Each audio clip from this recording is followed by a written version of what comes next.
to this TELE training session. Today we're going to speak about applications for our universal current transducer V4IA100A.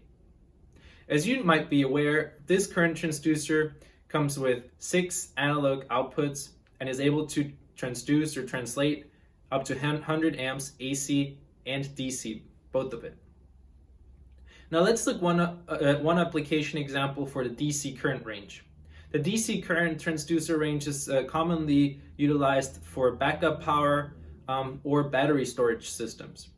Now with our item, we don't only actually translate the high current to the lower process signal, we also make sure that your system and your important equipment is galvanically isolated from the high power line.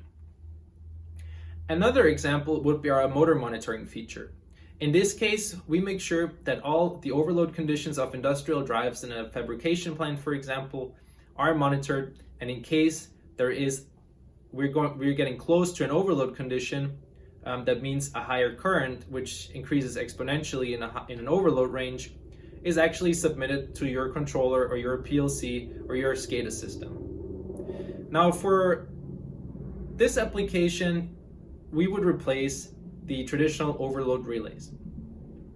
Another example would be the peak shaving or condition monitoring of different loads connected to a network.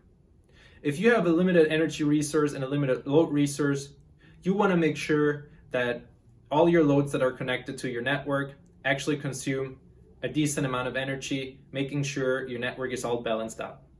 Now in case there would be a load that draws too much or too less of a current, you could also make sure you control and act accordingly with your controller or PLC system. That's also something that we enable with this product.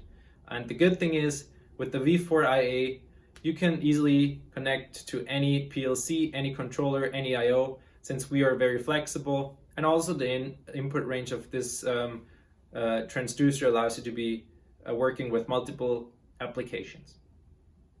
Yeah, that was it for today. Thank you for tuning in, and we appreciate your feedback on the product and on the application video. Thank you. Bye-bye.